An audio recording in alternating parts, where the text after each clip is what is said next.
बहुत समय पहले की बात है। राजनगर नाम के एक शहर में किशोर अपने पत्नी और 2 बच्चों के साथ रहता था। किशोर का परिवार बहुत गरीब होने के कारण वह अपने बच्चों की जरूरतों को भी पूरा नहीं कर पाता था, जिसके कारण किशोर और उसकी पत्नी बहुत दुखी रहते थे।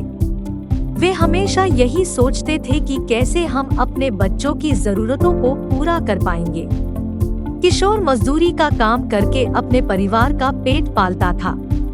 उसकी पत्नी रोशनी केवल घर का काम संभालती और बच्चों की देखभाल करती थी। उनके 2 बच्चे टीना और मोनू थे। दोनों ही घर पर ही पढ़ते और घर के कामों में अपनी माँ की मदद करते थे। इसी तरह से उनकी जिंदगी चल रही थी।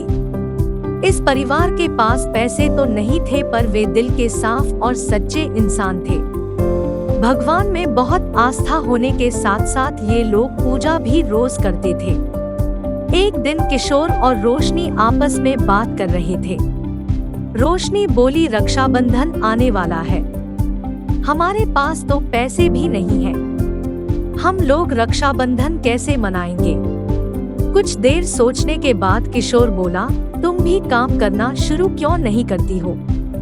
इससे थोड़े पैसे भी आ जाएंगे और हम रक्षाबंधन भी मना पाएंगे। रोशनी काम करने के लिए मान गई। वह बाहर निकलकर काम ढूंढने चली गई। उसने पूरे दिन काम ढूंढने की कोशिश की, लेकिन उसको कोई भी काम नहीं मिला। वह बहुत निराश हो गई और घर वापस आ गई। बच्चे अपनी माँ को देखकर खुश हो गए और खाना देने के लिए बोलने लगे। रोशनी ने भी कुछ नहीं खाया था। उसने जल्दी से खाना बनाया और बच्चों के साथ खुद भी खाना खाया। जब शाम को किशोर आया तो उसने देखा कि रोशनी बहुत दुखी है। वह रोशनी के पास आया और पूछा, क्या बात हो गई? तुम इतनी उदास क्यों हो? उसने सारी बात बता दी। फिर किशोर ने बोला, तुम चिंता मत करो, काम जरूर मिल जाएगा, तुम अपनी कोशिश जारी रखो।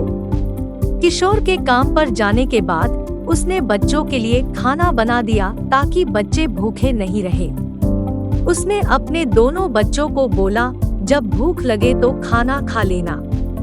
उसने ऐसा बोला और काम ढूंढने निकल गई। जब वह रास्ते पर जा रही थी तो उसने देखा कि एक औरत गाड़ी से उतरकर सब्जी वाले के पास गई।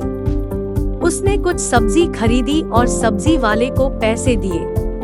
पैसे देने के बाद उसने सब्जी वाले से बोला, अगर कोई खाना बनाने वाली हो तो जरूर बताना, मुझे खाना बनाने वाली की जरूरत है।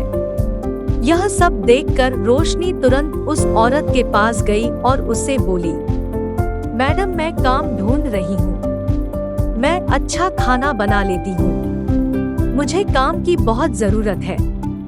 यह सब देखकर वह औरत बोली, ठीक है, लेकिन तुमको 3 टाइम का खाना बनाना होगा, पूरे दिन मेरे यहाँ ही रहना होगा। जब सब काम खत्म हो जाए तो अपने घर चले जाना।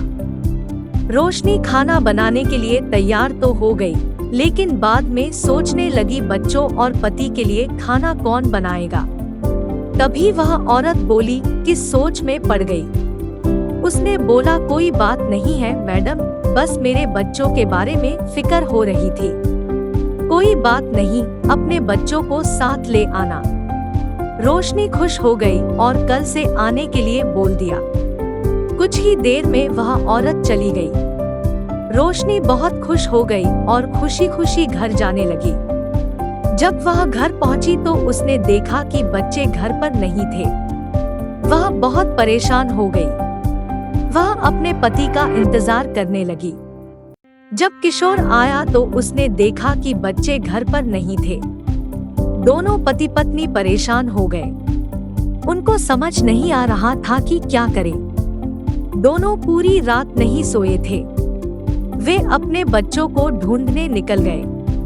जब काम पर जाने का वक्त हुआ तो किशोर काम पर चला गया। रोशनी उसी औरत के पास काम करने चल दी। उसने उस औरत के घर पर काम करना शुरू कर दिया। जब काम खत्म करके जाने लगी तो औरत ने बोला, तू उदास क्यों हो? तुमको क्या हो गया? उसने सारी बात बता दी। उस औरत ने बोला, चलो थाने रिपोर्ट लिखवाने। वह तैयार हो गई। जब दोनों थाने जा ही रहे थे कि उस औरत ने बोला, बच्चों की कोई फोटो है तुम्हारे पास? उसने फोटो दिखाया तो हैरान हो गई। वे वही बच्चे थे जिनको वो गुंडों से बचा कर लाई थी। उसने बोला, ये तो मेरे पास ही हैं। इनको तो मैं गुंडों से बचा कर लाई थी। यह बात सुनकर रोशनी बहुत खुश हो गई। उस औरत ने बच्चों को बुलाया। जब बच्चे अपनी माँ से मिले तो बहुत खुश हो गए। रोशनी भी अपने बच्चों को देखकर बहुत खुश हो गई। तभी वो औरत बोली, तुम यहाँ ही क्यों नहीं रह जाती हो? इससे मेरा मन भी बहल जाएगा और तुम्हें भी कोई चिंता नहीं होगी। तभी रोशनी चिंता में पड़ गई। उस औरत ने बोला, तुम चिंता मत करो, मैं तुम्हारे पति को भी काम दे दूंगी। फिर दोनों यहाँ रहना अपने बच्चों के साथ। मेरा इस दुनिया में कोई नहीं है। तुम लोग यहाँ रहोगे तो मेरा मन लगा रहेगा और मुझसे बात करने वाला मिल जाएगा। रोशनी झट से मान गई। उसने ये सारी बात अपने पति को बता दी। उसका पति भी खुश हो गया और औरत के घर पर ही अपना सामान लेकर आ गया। वह अपने बच्चों को देखकर बहुत खुश हो गया। रोशनी और किशोर दोनों ही उस औरत के घर पर रहने लगे। रोशनी घर का काम करती और खाना बनाती। किशोर माली का काम करता और घर से बाहर के सारे काम करता था। इसी तरह से उनकी जिंदगी अच्छी चलने लगी। कुछ दिनों के बाद रक्षाबंधन आ गया। उस औरत ने ढेर सारी मिठाई और बहुत बढ़िया राखी भी मंगवाई। उस औरत ने किशोर को राखी बांधी और टीना ने मोनू को राखी बांधी। पूरे परिवार को नए कपड़े भी दिलाए। सब लोगों ने बाहर जाके खाना खाया और बच्चे भी खूब खेले और मजे किए। इस तरह से किशोर का पूरा परिवार खुश रहने लगा। उस औरत का अकेलापन भी दूर हो गया। कहते हैं न, जब हमारे हाथ में कुछ ना हो तो सारी चीजें समय पर छोड़ देना चाहिए। समय के साथ सब कुछ ठीक हो गया। सब लोग खुशी खुशी रहने लगे और उनके जीवन में दुख का अंत हो गया। इस कहानी से हमें यह शिक्षा मिलती है, हमें मुसीबत में कभी नहीं घबराना नहीं चाहिए। हमें ये बात समझना चाहिए कि हम मुसीबत से कहीं बड़े हैं।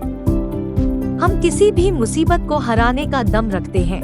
हमें मुसीबत से हमेशा लड़ते रहना चाहिए और कभी हार नहीं मानना चाहिए। जैसे कि आपने इस कहानी में देखा कि कैसे समय आने पर सारे मुसीबतों का अंत हो जाता है, उसी प्रकार हमारे जिंदगी में भी होता है। हमें भगवान पर विश्वास करना चाहिए।